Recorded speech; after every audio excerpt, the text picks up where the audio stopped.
2019 में जब Donald Trump ने ये बोला था कि वो ग्रीनलैंड को खरीदना चाहते हैं तो सारे उन पे हंस दिए थे। It was a sort of a joke. Media हंसा, दुनिया के जितने भी वर्ल्ड लीडर्स थे वो भी हंसे एंड डेनमार्क थोड़ा सा ऑफेंड हो गया और एवरीबॉडी मूव्ड ऑन। बट अब ये साल 2026 में एक स्केरी रियलिटी नजर आ रही है and nobody wants to admit कि उस साल जो डोनाल्ड ट्रंप थे वो मजाक नहीं कर रहे थे। और ये बात कोई एक खाली जमीन के टुकड़े की नहीं रही है। It is all about the ultimatum. और आज हम इस प्लैनेट अर्थ के single most dangerous piece of land के बारे में जानेंगे जो कि आने वाली जो एक सेंचुरी है उसको डिसाइड करेगा। ये आइलैंड बैठता है ठीक अमेरिका और रशिया की मिसाइल्स के बीच में। Hello guys, I am Prince और आज की वीडियो में हम जानेंगे इसी ग्रीनलैंड इश्यू के बारे में कि क्यों अमेरिका ने अपने जो एलाइज और जो अपने दोस्त है उनको भी धमका दिया एंड क्यों जो चाइना है वो इस ग्रीनलैंड की वजह से अपने आप को एक नियर आर्टिक स्टेट बोलने लग गया है। And the most important thing इस वीडियो की कि क्यों जो भारत है उसको इस इश्यू को काफी ध्यान से देखना चाहिए। Let's start with the elephant in the room कि जो ये अमेरिका है एक डेमोक्रेसी, ये सडनली ये 19वीं सदी के जो ब्रिटिश कॉलोनियल थे ये उनकी तरह क्यों एक्ट करने लग गया अचानक से। तो वेल ये समझने के लिए जो हमें अमेरिकन की साइकोलॉजी है वो समझना पड़ेगा। यूएसए का एक सिंपल गोल्डन रूल है अपने सिक्योरिटी को लेके, द मॉनरे डॉक्ट्रिन, जिसके तहत किसी भी देश को अमेरिका के ईस्टर्न हेमिस्फीयर में अलाउ नहीं करा जाएगा एक स्टेशन या फिर एक मिलिट्री बेस सेटअप करने के लिए। दैट मीन्स उनके घर के पास। And looking at this map आप ध्यान से देख सकते हो कि in case of a war और वर्ल्ड वॉर 3 अगर रशिया को अमेरिका के ऊपर न्यूक्लियर मिसाइल्स लॉन्च करनी है तो जो सबसे बेस्ट रूट है तो वो ये है नॉर्थ पोल को पार करने का instead of the Atlantic ocean. And guess what, जब रशिया की मिसाइल्स रास्ते में होंगी तो जो उनका सबसे पहला स्टॉप होगा तो वो क्या होगा? The Greenland. और इसी चीज का जो अंदाजा था अमेरिका ने आज से कई दशकों पहले भी लगा लिया था। इसी के तहत उन्होंने अपना एक स्पेस बेस बनाया था, not a military base but a space base,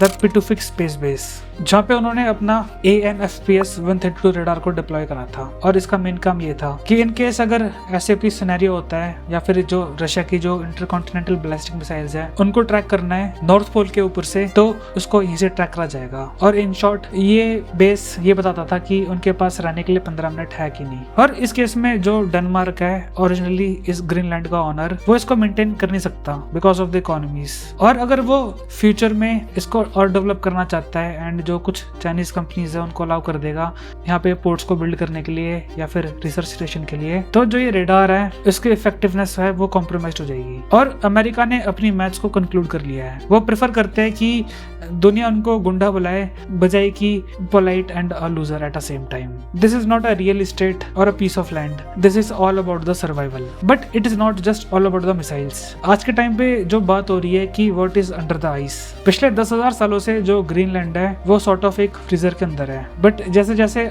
ice melt हो रही है thanks to the global warming तो जो ये फ्रीजर है ये धीरे धीरे टूटना स्टार्ट हो गया है। जो आइस है वो रिकॉर्ड पेस पे मेल्ट हो रही है और जिस रफ्तार से मेल्ट हो रही है तो उसने एक नई चीज को भी रिवील कर दिया है जिसकी चमक ने पेंटागन और बीजिंग को भी अंधा करा हुआ है इस टाइम पे। The rare earth elements, specifically इस जगह पे द कुनार सूट।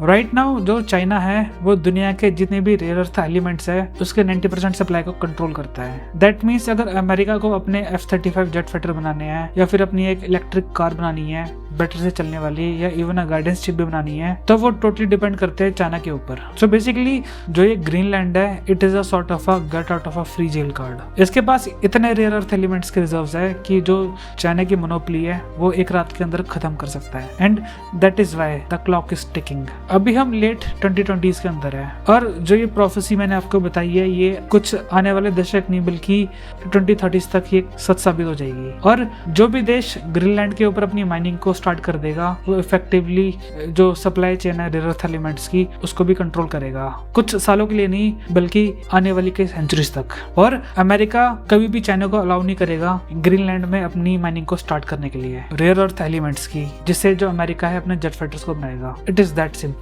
ये तो बात होगी ग्रीनलैंड की। Now let's talk about the money. कुछ मिलियंस या फिर कुछ बिलियंस ऑफ डॉलर्स की नहीं बल्कि ट्रिलियंस ऑफ डॉलर्स की। पिछले 100 सालों से अगर जो ट्रेड हो रहा था उसका रूट ये होता था चाइना से लेके यूरोप तक का, जिसके बीच में 2 चोक पॉइंट्स पड़ते थे, first the Suez canal and the Malacca strait. और जनरली जो टाइम पीरियड रहता था गुड्स को एक जगह से दूसरी जगह शिफ्ट करने के लिए, तो वो बैठता था आराम से 35 से 40 दिन का। But as we all know, जो आइस है पूरी दुनिया में वो मेल्ट हो रही है at a record pace, and suddenly एक नया रूट और ओपन हो गया है, द नॉर्दर्न सी रूट। और इस रूट से जो सबसे बड़ा फायदा हुआ है तो वो है रशिया को, बिकॉज उनकी जो बहुत सारी कोस्ट थी जो कि पिछले कई हजारों सालों से बर्फ की वजह से ढकी रहती थी, वो अब धीरे धीरे करके ऑपरेशनल हो रही है। और जो सबसे बड़ा बेनिफिट जाता है इस नए ट्रेड रूट को लेके, तो वो ये है कि जो ट्रैवल टाइम है ये उसको 40% तक कम कर सकता है। इफेक्टिवली 35 से 40 दिन से कम करके लगभग जो 20 से 24 दिन है, उससे जो गुड्स है उसको एक कॉन्टिनेंट से लेके दूसरे कॉन्टिनेंट की तरफ ट्रांसपोर्ट करा जा सकता है। इफेक्टिवली इससे जो फ्यूल है वो बचेगा, जो टाइम है वो बचेगा, एंड जो सबसे क्रूशियल है, अमेरिकन नेवी की जो प्रेजेंस है मलक्का स्ट्रेट में, वो उसको भी बाईपास करेगा। But here is the catch, अगर इस आर्कटिक सी रूट को फुली यूटिलाइज करना है तो इसको एक स्पेसिफिक गेट से पास होना पड़ेगा, जिसको बोलते हैं द फ्राम स्ट्रेट, जहाँ से जितना भी ट्रेड है वो पास होएगा। And guess who is the gatekeeper? The Greenland. और अगर आप ग्रीनलैंड को काबू कर सकते हो तो इफेक्टिवली जो फ्यूचर का ट्रेड है आप उसको भी काबू करोगे, effectively making it a very profitable tool booth for future global trade. और यहाँ से जो ट्रेड है उसको भी कंडक्ट नहीं करा जाएगा, बल्कि इफेक्टिवली यहाँ पे अगर अमेरिका फ्यूचर में एक सबमरीन बेस बना दे या अपनी नेवी को डिप्लॉय कर दे, तो जो प्राइसेस है ग्लोबल ट्रेड के वो अमेरिका डिक्टेट करेगा, और इन शॉर्ट डॉलर्स की हेजेमनी रहेगी। सो इस पूरी ग्रैंड स्कीम ऑफ थिंग में जो रशिया है वो कहाँ पे फिट होता है? सो बेसिकली रशिया अपने आप को जो आर्कटिक है उसका बादशाह मानता है। उनके पास इतने सारे आइस ब्रेकर्स हैं कि अगर हम दुनिया के rest of the ice breakers को कंबाइन कर दे तो उससे भी कई गुना ज्यादा। और उनकी भी अपनी एक खुद की स्ट्रेटेजी है जिसका उन्होंने नाम दिया है द बेस्टियन डिफेंस स्ट्रेटेजी, जिसके तहत जो ये पूरा आर्कटिक रीजन है उसको वो अपना एक पर्सनल स्विमिंग पूल मानते हैं। बट इस स्विमिंग पूल का जो सबसे बड़ा नाइटमेयर है, जो सबसे बड़ा दुश्मन है, तो वो ये है the GIUK gap, Greenland, Iceland and UK. So in a simple term, तो जो ये गैप है ये एक चोक पॉइंट है। अगर रशिया की जो सबमरीन्स है अगर उनको आर्कटिक से अटलांटिक में आना है, अमेरिका या फिर लंदन के ऊपर बॉम्बिंग करने के लिए या फिर न्यूक्लियर मिसाइल्स को लॉन्च करने के लिए, तो इफेक्टिवली उसको यहीं से गुजरना पड़ेगा, इसके अलावा और कोई रास्ता नहीं है। बट अगर अमेरिका टाइम रहते यहाँ पे अपने जो हाइपरसोनिक मिसाइल्स है वो डिप्लॉय कर दे, या फिर जो एडवांस सबमरीन हंटिंग वॉरफेयर है उसको डिप्लॉय कर दे ग्रीनलैंड के अंदर अंदर, तो इससे जो रशिया है उसको आर्कटिक में ही काबू करा जा सकता है और वो वहाँ पे ट्रैप रह सकते हैं आने वाले कई दशकों तक। सो फॉर रशियंस जो ग्रीनलैंड है वो एक एग्जिस्टेंशियल थ्रेट है और वो ग्रीनलैंड को एक न्यूट्रल और एक कमजोर देश में देखना चाहते हैं। बट देन सडनली जो ये पूरी कन्वर्सेशन है इसमें एंट्री होती है चाइना की। आज से कुछ साल पहले सन 2018-19 में चाइना ने एक स्टेटमेंट दी थी कि वो अपने आप को एक नियर आर्कटिक स्टेट मानते हैं। And it was very funny क्योंकि बीजिंग से ग्रीनलैंड का जो डिस्टेंस है वो लगभग 1500 किलोमीटर से भी ज्यादा है, जिसका कहने का मतलब ये है कि अगर मैं किसी बैंक के पास जा रहा हूँ तो दैट मीन्स कि मैं एक नियर करोड़पति आदमी हूँ। But it is not a fun game. जो चाइना है वो एक लॉन्ग गेम को खेलने वाला है और उस गेम का नाम है द पोलर सिल्क रोड। उनको इस बात का पता है कि वो अमेरिका की जो नेवी है उससे लड़ नहीं सकते, ना उससे मैच कर सकते हैं। सो वो अपना पुराना ट्राइड एंड टेस्टेड मेथड को अपना रहे हैं, the depth trap diplomacy. Greenland को पता है कि उनके पास पैसे नहीं है अपने डेवलपमेंट के लिए और उनसे ज्यादा पता है चाइना को। और 2018 में भी उन्होंने यही करा था। जो चाइनीज कंपनी थी उन्होंने एक ठेका लिया था ग्रीनलैंड में 3 मैसिव एयरपोर्ट्स बनाने का, और जब अमेरिका को इसका पता चला तो पैनिक करके उन्होंने जो डेनमार्क है उस पे दबाव डाला। इफेक्टिवली इस डील को न सिर्फ ब्लॉक करा बल्कि हमेशा के लिए खत्म भी कर दिया,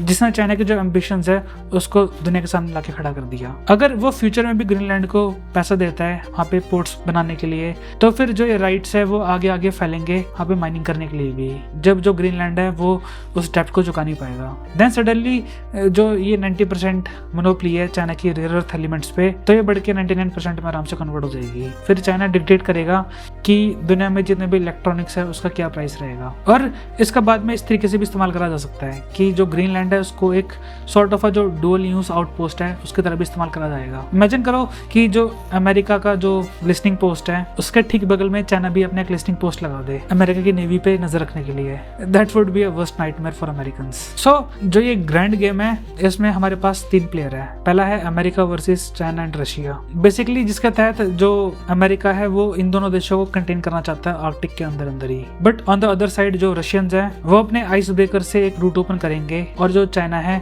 वो पैसा भाएगा अमेरिका को काउंटर करने के लिए। एंड फनीली इनफ जो रशिया है वो भी चाइना पे भरोसा नहीं करता। ये एक ओपन सीक्रेट है कि मॉस्को हेट्स बीजिंग, बट जब तक उनके खुद के इंटरेस्ट अलाइन है तो तब तक जो उनका सबसे बड़ा दुश्मन है इस टाइम पे तो वो रहेगा अमेरिका। रशिया भी नहीं चाहता कि जो उनकी बैटरीज है S-400 की या आने वाली S-500 की, जिसके ऊपर मैंने अभी फिलहाल वीडियो बनाई थी, so do check that out, तो फ्यूचर में वो भी नहीं बना पाएगा thanks to the rare earth element, जिसको बाद में कन्वर्ट भी करा जा सकता है as a sort of a strategic blackmail कि विदाउट टेक्नोलॉजिकल ट्रांसफर चाइना ये रेयर अर्थ एलिमेंट्स है ये प्रोवाइड नहीं करेगा। सो इन शॉर्ट जो ये जियोपॉलिटिकल इशू है ये एक तरह का मैस बन चुका है, और इस मैस के अंदर जो फंसे हैं तो वो है 56,000 लोग जो कि इस टाइम पे ग्रीनलैंड में रहते हैं। उनको बस ये सिंपल चीज चाहिए, independence and freedom, but thanks to the geopolitics उनको एक पॉन्स की तरह इस्तेमाल करा जा रहा है एक ग्लोबल चेस बोर्ड पे। सो इन शॉर्ट जो ये इशू है ये जा किस तरफ रहा है। कुछ लोगों ने जो ये इशू है ग्रीनलैंड का इसको एक फ्लूदा गैप भी बता दिया है 21st सेंचुरी का। And for those who don't know जो फ्लूदा गैप है ये क्यास लगाए जा रहे थे कि जर्मनी के अंदर जो ये जगह है यहीं से वर्ल्ड वॉर 3 स्टार्ट होगी, और जो फ्यूचर होने वाला है ग्रीनलैंड का वो जस्ट एक सिंपल और एक आइस कवर नहीं रहने वाला, बल्कि इसको कन्वर्ट करा जाएगा एक फोर्ट्रेस में। और आप देख सकते हो कि आने वाले 10 या 20 सालों में यहाँ पे जो अमेरिका है वो कई सारे रेडार स्टेशन डिप्लॉय करेगा, कई सारी एयर स्ट्रिप्स बनाएगा अपने जेट फाइटर्स और अपने एयरक्राफ्ट्स को डिप्लॉय करने के लिए। एंड यहाँ तक कि जो अमेरिकन नेवी है उसकी परमानेंट डिप्लॉयमेंट रहेगी। कहने के तो जो ये आइलैंड है ये डेनमार्क का होगा, but only in the name, असली पावर डिक्टेट करेगा America. So now the brutal lesson. मैं अब डायरेक्टली जो अपनी इंडियन ऑडियंस है उनसे बात करना चाहूंगा कि हमें तो लग रहा है कि ग्रीनलैंड तो काफी ज्यादा दूर है, हमें क्या, it is not our problem, but we will be very dead wrong अगर हमने इसको इग्नोर करा। जो ये इशू हमें एक लेसन देके जा रहा है, एक हार्ड लेसन, तो वो ये है, ज्योग्राफी इज द डेस्टिनी। अगर हम अपने खुद के अंडमान निकोबार को देखें जो कि सॉर्ट ऑफ इंडिया का ग्रीनलैंड है, तो ये सीधा बैठता है मलक्का स्टेट के मुंह के आगे। एंड थैंक्स टू इंडिया हमारी जो हेजिटेशन रही है इसको पूरी तरीके से मिलिट्री जोन में कन्वर्ट करने के लिए, वो हमें फ्यूचर में कॉस्ट भी कर सकती है काफी dearly. Just because India peace चाहता है दैट डजंट मीन्स कि बाकी भी पीस चाहते हैं, और ये हेजिटेशन भारी पड़ सकती है आने वाले फ्यूचर में। और ग्रीनलैंड ने भी हमको ये चीज सिखाई है कि अगर हम एक स्ट्रेटेजिक वैक्यूम छोड़ दें और उसको ना भरे एज सुन एज पॉसिबल, तो इंस्टेड जो हमारा दुश्मन है वो उसको फिल करेगा अपने नीड्स के अकॉर्डिंग।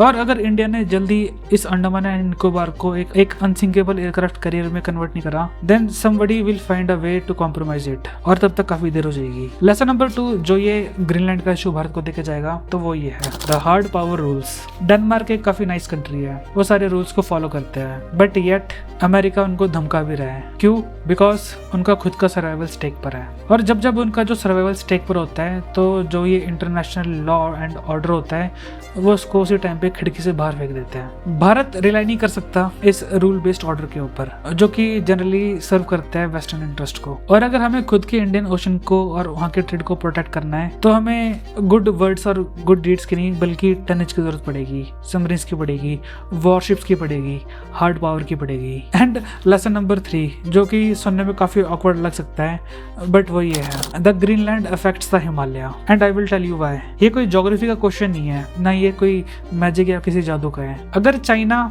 ये जो नया आर्कटिक रूट है या फिर पोलर सिल्क रूट अगर इसको ओपन कर लेता है तो जो इनकी जो डिपेंडेंस है मलक्का स्टेट को लेके वो रातों रात खत्म हो जाएगी। दैट मीन्स कि भारत का जो सबसे बड़ा लेवरेज है चाइना के ऊपर, उनकी इकोनॉमी और उनकी ऑयल सप्लाई को चोक करने का, इन केस अगर वो हमारे ऊपर हमला करे तो वो रातों रात चली जाएगी। And we can not afford to lose that leverage. Bharat को तुरंत जो ये आर्कटिक रियलिटी है इसके लिए जागना पड़ेगा। It is not just about the science और geography, it is all about the encirclement. So next time अगर जब ट्रम्प कोई जोक मारे किसी आइलैंड को खरीदने का तो डोंट लाफ, तुरंत अपना मैप निकालो and do a quick check. सुनने में तो आज ये क्रेजी लग सकता है, बट हो सकता है कि ये आने वाली फ्यूचर वॉर की आहट हो। और जब मैं इस ग्रीनलैंड के इशू को रिसर्च करा था तो मेरे दिमाग में एक बात आ रही थी, द फॉल आउट गेम। कहने को तो वो एक फिक्शन है, बट फनीली इनफ जो अमेरिका है वो भी कुछ ऐसे स्टेप्स चलता है। इंस्टेड ऑफ ग्रीनलैंड उनकी लड़ाई होती है अलास्का को लेके, जहाँ पे दुनिया के जो लास्ट ऑयल रिजर्व्स थे वो रहते हैं। एक तरफ अमेरिका होता है जहाँ पे उनके खुद के लोग और खुद की इकोनॉमी होती है, and on the other hand China, जहाँ पे उनके भी खुद के लोग और खुद की इकोनॉमी होती है। And it ends in the very brutal way, a nuclear Armageddon. किसी को नहीं पता कि कौन मिसाइल चलाता है, पर जो अर्थ होती है वो एक रेडियो एक्टिव वेस्ट में कन्वर्ट हो जाती है। और अगर आपको इसके बारे में जानना है, इसकी जियोपॉलिटिक्स के बारे में, कि असल में ये प्ले आउट कैसे करा था एंड कैसे ये डार्कली हमारा जो आज का खुद का रियल प्रेजेंट है उसको मिमिक कर रहा है, so do check this video out. इसमें मैंने स्टार्टिंग से लेके एंड तक सब कुछ कवर करा हुआ है। और अगर आपको जो ये डीप डाइव है अगर ये पसंद आ रहा है तो हिट दैट लाइक बटन। इससे जो एल्गोरिदम है उसको काफी हेल्प मिलेगी, ताकि जो मेरा चैनल है वो कई लोगों तक पहुंच पाए। एंड जाते जाते tell me in the comments, जो अमेरिका का ये बुली करना है डेनमार्क को, ये उनके खुद की सिक्योरिटी के लिए है या फिर it is just a new form of imperialism? I will read your take in the comments. तब तक के लिए मैं चलता हूँ, मिलूंगा नेक्स्ट वीडियो में। जय हिंद, goodbye, take care and prince out.